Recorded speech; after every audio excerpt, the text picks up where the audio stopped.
Hello and welcome to episode 104 of the Mo Money Podcast. I am Jessica Morehouse, your podcast host of the Mo Money Podcast. Hello. Welcome back if you're a longtime listener, and welcome if you're a new listener. Thank you so much for joining me. I have a fabulous episode today with the one and only Leisa Peterson. She is a business strategist and money coach at the Wealth Clinic, and she is awesome. I still remember it was quite a few months that I hit the record button for this particular interview, but I absolutely love talking to her. She made me feel so, amazing and at peace. She has just this most calming voice, and she's just awesome, basically. So we talk about a lot of things in this interview. Part of it is like the business side of what she does, and also the money coaching side, why she started the Wealth Clinic and what it's all about. It's really about being mindful, really integrating mindfulness in the personal finance sphere, which I think is really cool. And she also, that weren't enough, she weren't busy enough, she also has her own podcast called The Art of Abundance. So you can find out more information about her at wealthclinic.com. And of course, you can check out her podcast, Art of Abundance with Leisa Peterson, on iTunes. Thanks, Leisa, for joining me on the show today. I'm super excited to chat with you. So happy to be here, Jessica. Yes. So you have a very interesting story. I'm so glad we connected. I'm so glad I went to FinCon this year because I've connected with so many awesome people that I know a lot of them are going to end up on my podcast because I just need to kind of find out more. And you are one of those people because you have such a great story. I would love for you to kind of tell the listeners where you started and how you got to the place you are right now. Sure. There's a lot to it, but I think what I'm feeling would be helpful is touching on a few of the major points because, yes, your conversations are about money. And so I want to weave my money story into this conversation because I think people will really take something away from that as they listen in. I had come from a home where the money was very scarce. It was very stressful. Growing up, there was never seeming to be enough of it, and it caused a lot of fights and things in my home. And that caused me to actually make a decision very early on that if I had lots of money, then all my problems would go away. Do you know that one? I think I know that one. I think most people know that one.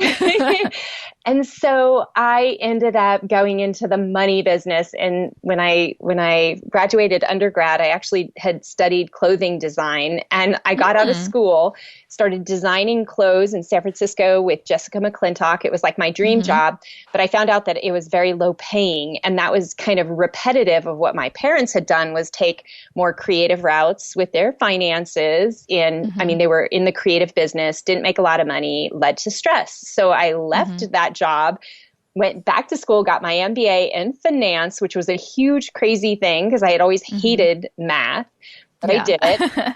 And ultimately went into working in finance, in banking and insurance, and did that for a really long time.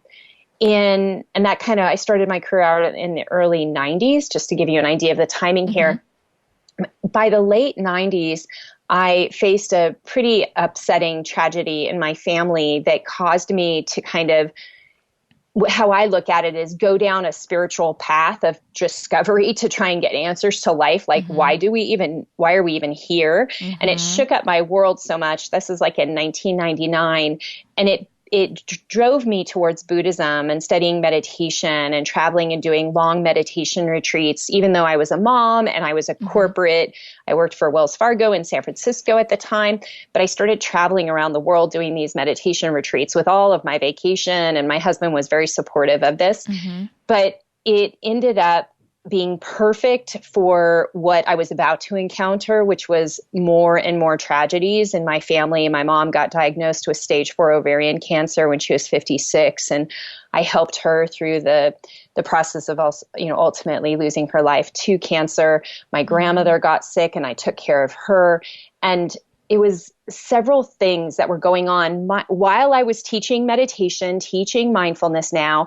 I was helping raise my children with my husband, and then dealing with these tragedies and difficulties of cancer and other things. and eventually working into my career as a financial advisor, as a certified financial planner in the United States. And I was in my doctor's office in 2013, waiting to see him, and he was running a few minutes behind. And I looked up to hear this man kind of shout at me and the other people in the waiting room that you might want to leave now. And I looked up as he was pulling out a very large gun. And No. he proceeded to go on a shooting, kind of rampage, basically, in the doctor's office. And he tried to kill his doctor, he was upset, mad at. And my doctor got involved. He shot and killed my doctor. He shot patient. Ultimately, he shot and killed himself. But we didn't know what was going on. And I was trying to get out of the building. Got stuck in an elevator. We kept trying to keep the doors open because people were trying to run away from this man and the shooting. And we thought he was coming around the corner. And I sort of had this out of body experience because the terror was so big. It was just not like anything, I'd ever felt before. And in that time that it was happening, I realized that if I lived through the experience, my whole entire life was going to look different when I got away from this, that I was going to make some huge changes in my life that I had been wanting to make for a really long time, but hadn't had the strength to do it. And that involved walking away from my financial advising practice that was building and growing and quite successful at the time. And I did that. And that was in the spring it kind of took me a few months to get a website created. And I had ideas because I had been teaching mindfulness. I'd been even teaching mindfulness and money on the side just for fun to help people look at their money relationship different. But that was my passion. I knew I was onto something. I knew that people were incredibly mindless in their relationship with money. And I knew that out of all the people I had ever met in my life, I was a really good person because I had had this, 14-year experience of teaching meditation and practicing myself, teaching breakthroughs and the ability to change the mind around the beliefs. And I also knew the money business really, really well. And I knew that there was opportunity for people to have significant changes in their lives if they could just understand the way that they interacted with money differently. And that's when I started the company now that I run. Wealth Clinic, right? Yeah, Wealth Clinic. Which I love. I love the name. Thanks.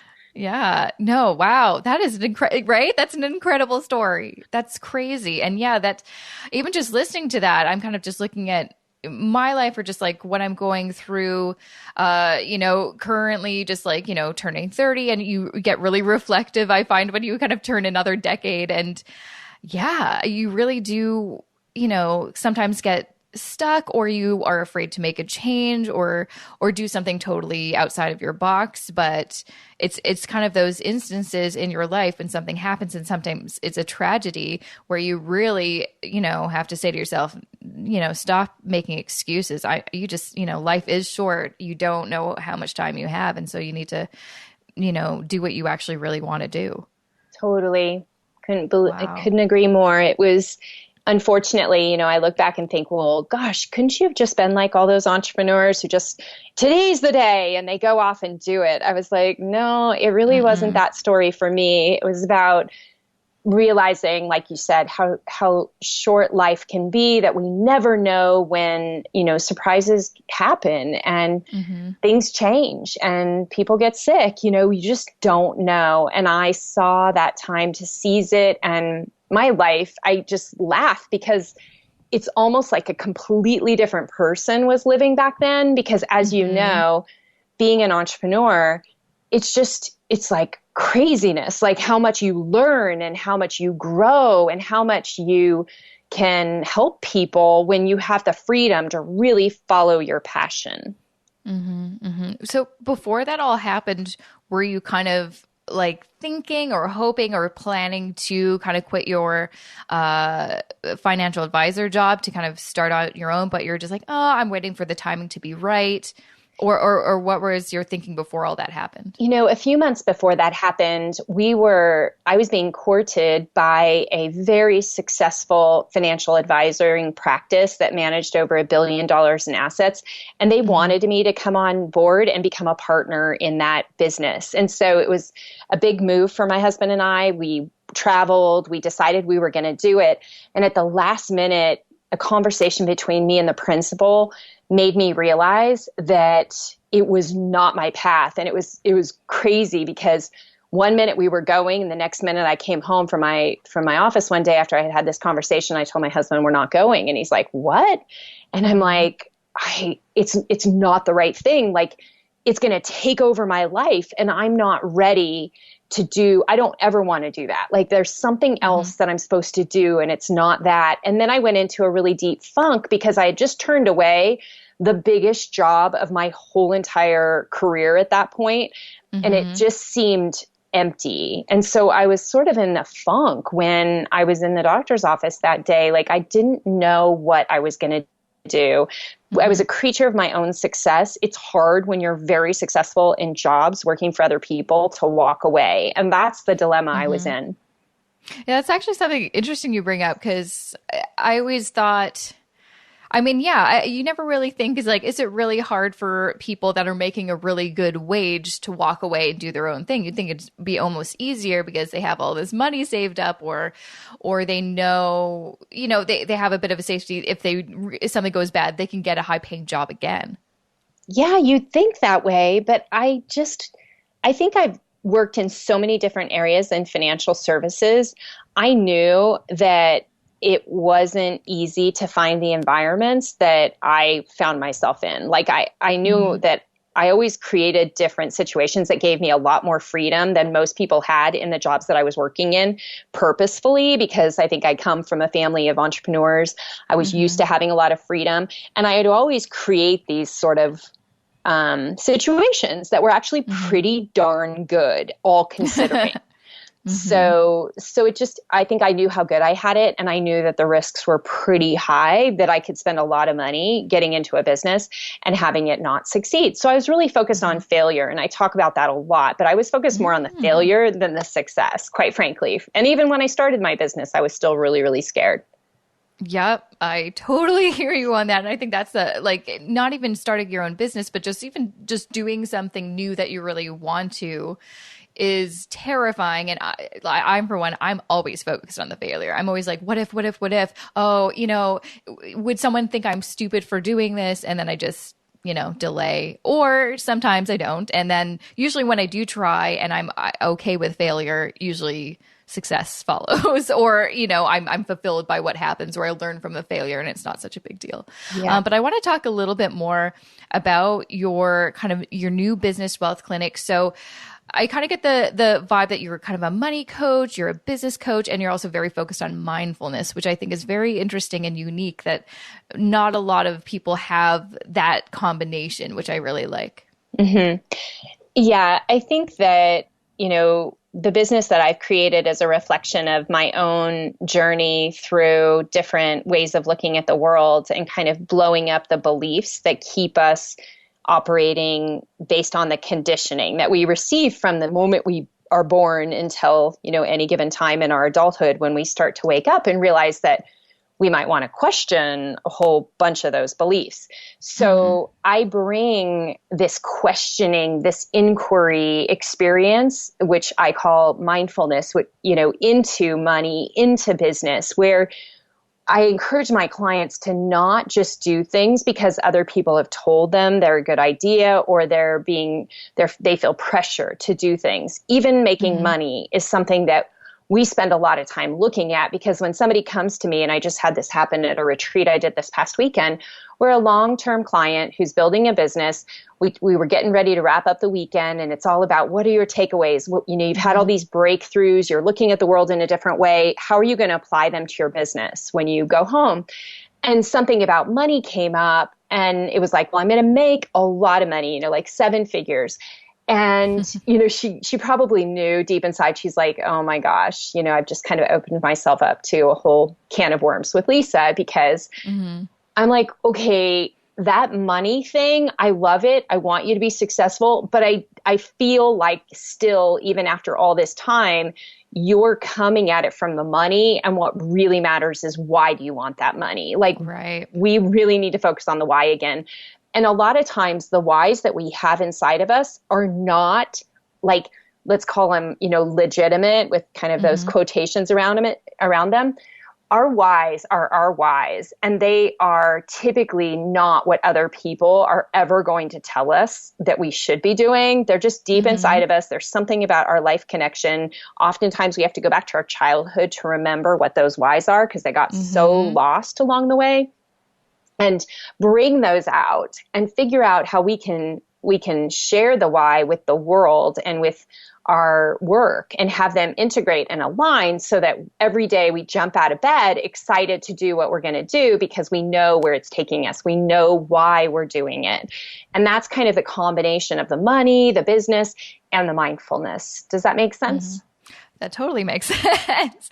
And again, yeah, that is something that as I've gotten older, I've been really focusing less on. Like before, when I was in my early 20s and broke, it was all about, I just need to make some money. I just need to save up some money so I can afford the things that I couldn't afford while I was, a student, or when I was a kid, and stuff like that. And so that's kind of the driving force. And now as I'm older and, have saved up some money, it's like, that's not as important. It's more about the why. And fulfillment, again, is another big word that kind of jumps out when I'm talking to you, because it does seem like, you mentioned, like, on your website, part of your about story is how you were a millionaire in your mid 30s, which lots of people would think, wow, that's awesome. Like, you must have been living life and just enjoying everything. But that you mentioned that didn't give you fulfillment, and that's part of the teachings that you offer is trying to help people find what fulfills them, and I'm totally on board with that. So first off, I kind of wrote down a question like, what does fulfill you? I'm curious. Have you found your fulfillment? Or are you still searching? I've definitely found my fulfillment, and what's really funny is that as we wake up, you can call it becoming enlightened, or, there's lots of different ideas. But as we decrease the attachment to the way that the world should be, and we live in this state of open acceptance and allowance, and seeing everything with this heart of love, which is really how I live my life, then your needs actually diminish quite a bit. Like, you don't find yourself needing as much. Not because somebody told you not to need much, but because you're just so darn happy with everything that unfolds, that it's a very different experience than I think most people, how they live their lives, because there's a lot of, how I describe it, there's a lot of emotional energy being expended by most people to get what they want. And they think that when they get what they want, they're going to be happy. But the emotional problem that caused the urge to get something is still there with them. So then they go from relationship to relationship to relationship, or job to job to job, or making more and more and more money, but they still feel unhappy. And what I found is that, you can use your experiences with wanting things and with grasping. It's awesome teaching. But after a while, you start to learn that it isn't about what you're getting on the outside. It's about what's happening to you on the inside, and how much are you letting go of the things, especially emotions, that are tied up inside of you that you probably have never even fully expressed. And they're kind of holding you hostage. So that's why a lot of the work I do deals with, the inner child, this person inside of us that's still a part of us that is actually not fully allowing ourselves as an adult to live, because we get triggered, we get pulled right back to like an experience of when we were 4 years old. We don't understand why it happens.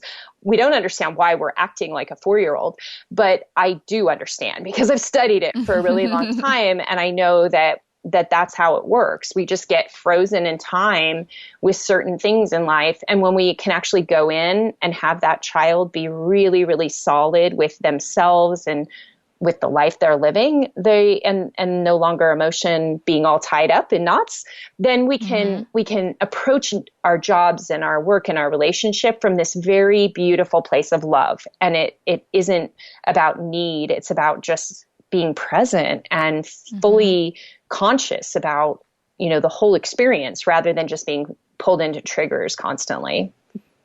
Now, I'm curious because I totally like, especially when you talked about the inner child or just, stuff you've gone through when you were younger, kind of taking it into adulthood. That's definitely something that I've dealt with myself. But this sounds awesome. But how does one, like, is it simple to kind of get on this road to fulfillment and kind of, put the past in the past and move forward and live in the moment? Because that's something I bet a lot of people would like. They're like, of course, I want to live more in the moment. I want to be more fulfilled and happy and not have such these emotions taking up, all my headspace. Is this something that's actually easy for anyone to do? So easy is relative. Right? I'm like, when I was saying that, I'm like, easy is the wrong word, but it's like I love doable, I suppose, possible. Yeah. Anyone can do it. I think what I was doing in meditation for many years was I was trying to do as much as I could to let go of stuff. So forgiveness practice is one example, something that allows you to get really, really clear about where you're holding grudges against people, including yourself,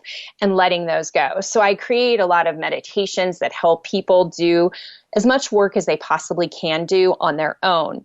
However, part of the reason that I'm a coach and I have other coaches that help me is that it can be hard to do some of this work ourselves. So, therapy is awesome for people. The type of work I do, I'm an emotional intuitive. I'm able to look inside and see things that most people don't know about themselves, which sounds so strange because even when I say it, I'm like, do they? I mean, we just don't notice things because we've done them over and over and over a certain way. Whereas when I meet someone for the first time, within a few minutes, I am asking questions. Obviously, if they're interested, I don't do this to, strangers like, oh, let me, diagnose everything about you. But if they're interested and they want to know where they're stuck, I can identify it in a very short amount of time. And then it's like, what is the practice? What can you do to shift that thing? Sometimes it's diving into the belief. Like I love this woman, Byron Katie. She teaches a lot about belief busting. And I kind of use a lot of different modalities based on the person, based on how open they are. Sometimes it needs to be very logic based, which is Byron Katie's work. Sometimes it's very emotional. Sometimes men have a hard time with emotional work because they have not been allowed by our culture to be deeply emotional, so they hold back. Whereas women, a lot of us are okay with crying. We're okay with other people seeing us cry, in certain situations, and emotion is stored often in tears. So when we start to cry, we actually start to have breakthroughs. It's a very natural process. When we, if you've ever had a big, long cry, and at the end of it, you're like, the sky is parting and the clouds, the sun is coming out, and you're like, what just happened to me? I feel so much better. I see the clarity of what was going wrong. I see how to fix it. I just do that to people like purposefully. I want them to get in a situation where they feel safe enough where they can let it go. I think I need some help with that. I'm not a good, and I know that's just kind of, I think, my personality and just who I am, but I've never been a very good crier. But I did it a lot as a kid, obviously, and I always remember the feeling of feeling relieved after and just so much better.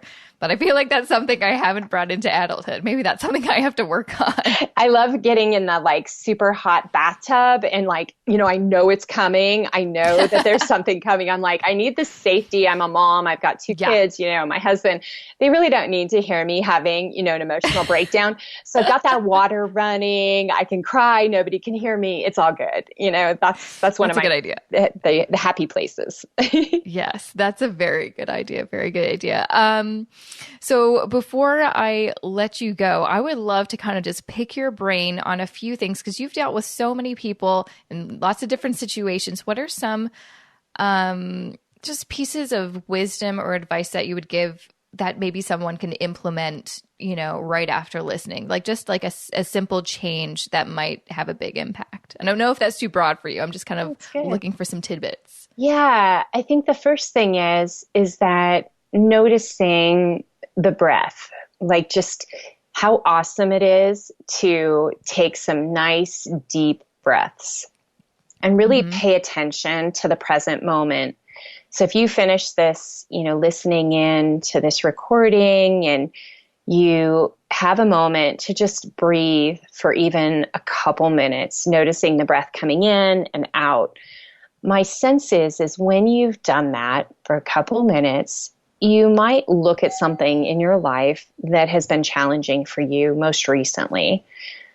And through being just present and conscious to this conversation and then conscious to your own conversation, which really it's like the voice inside of us. People get stuck sometimes where they're like, well, there's a lot of voices inside of me. There's the stressed voice, there's the reactive voice, but the more calm we are and the more relaxed we are, there's a voice inside of us that really comes out when we're in our states of most greatest calmness. So the breath can help us to relax, calm down, get the, amygdala out of, hyper mode and start to just listen inside, because I think people will be amazed that the answers to every question you have are actually within you.